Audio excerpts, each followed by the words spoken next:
పెద్దలు నీటిపారుదల శాఖ మంత్రివర్యులు అనుభవజ్ఞులు ఉత్తమ్ కుమార్ రెడ్డి గారు, మా సహచార మంత్రులు కోమటిరెడ్డి వెంకటరెడ్డి గారు, పొన్నం ప్రభాకర్ గారు, ఎమ్మెల్యే గారు చెన్నూరు ఎమ్మెల్యే గారు వివేక్ గారు, మా అందరికీ కురువృద్ధులు జీవన్ రెడ్డి గారు ఎమ్మెల్సీ గారు, ఇంజనీరింగ్ ఇరిగేషన్ శాఖ ఇంజనీరింగ్ అధికారులు, ఏజెన్సీలు, ప్రింట్ అండ్ ఎలక్ట్రానిక్ మీడియా మిత్రులు, అధికారులు అందరికీ మనస్ఫూర్తిగా హృదయపూర్వక నమస్కారాలు. నేను టెక్నికల్ అయితే కాదు,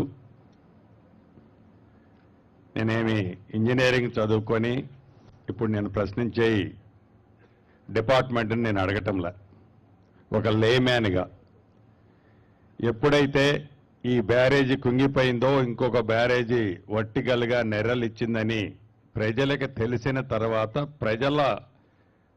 ప్రజలలో రచ్చబండ లాంటి ప్రాంతాల్లో చర్చ జరుగుతున్నది. మిమ్మల్ని నేను అడుగుతున్నాను కొన్ని పాయింట్లు. మొదటిది, రాష్ట్రం విభజన జరగక ముందు ఆనాడున్న ప్రభుత్వం, కాంగ్రెస్ ప్రభుత్వం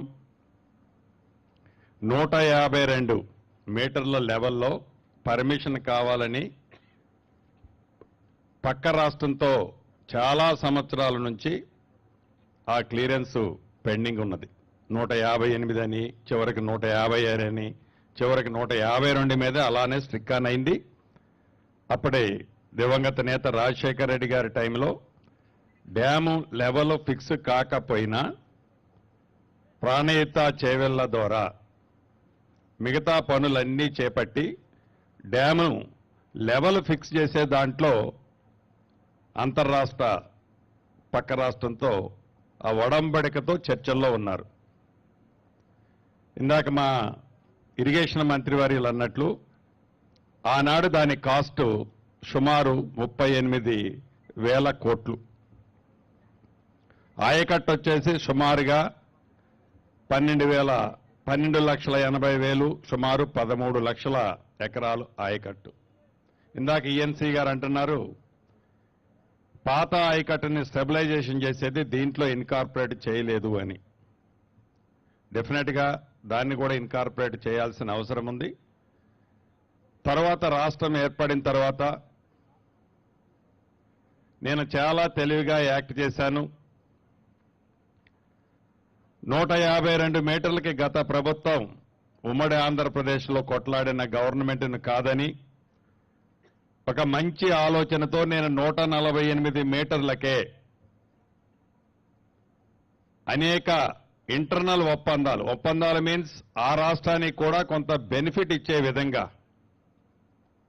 ఈ 148 మీటర్ల ఒప్పందాన్ని తీసుకొచ్చారు. 148 మీటర్ల ఒప్పందం మనం తీసుకొచ్చేది కాదు. ప్రతి మీ ప్రజెంటేషన్లో ఆనాడు ఆ మహారాష్ట్ర గవర్నమెంటు 148 మీటర్లకని వాళ్ళు స్టార్టింగ్ నుంచి ఏ వర్డ్ అన్నారో చివరి వరకు ఆ 148 వరకే ఒప్పుకున్నారు.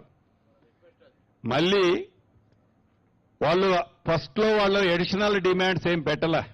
ఒకవేళ మీరు పవర్ ప్రాజెక్టు పెడితే దాంట్లో మాకు షేర్ రావాలి, మా ఆయకట్టు ఇంతకి వాటర్ మేము వాడుకుంటాం, XYZ అనే టర్మ్స్ ఏమీ దాంట్లో పెట్టలేదు.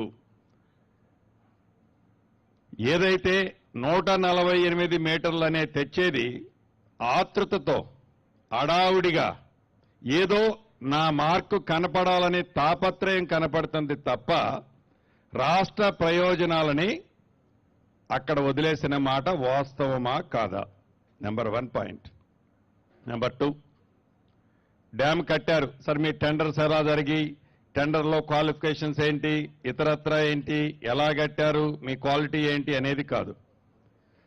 మీరు ఏదైతే డ్యామ్ కట్టేటప్పుడు ఏవైతే సేఫ్టీ మెజర్స్ తీసుకుంటారో లేకుంటే ఆ టెక్నికల్గా డిజైన్స్ అప్రూవ్ చేస్తారో యాజ్ పర్ శాంక్షన్ చేసేటప్పుడు మీరు అప్ స్ట్రీమ్ కట్ ఆఫ్ వాలు, డౌన్ స్ట్రీమ్ కట్ ఆఫ్ వారు మీరు డయాఫ్రమ్ వాలు RCC కాంక్రీట్తో వేయాలన్నది మీకున్న నామ్స్. దాన్ని మీరు డీవియేట్ అయి నిజంగా మీరు ఆర్సీసీతో కట్ ఆఫ్ వాల్ వేసి ఉంటే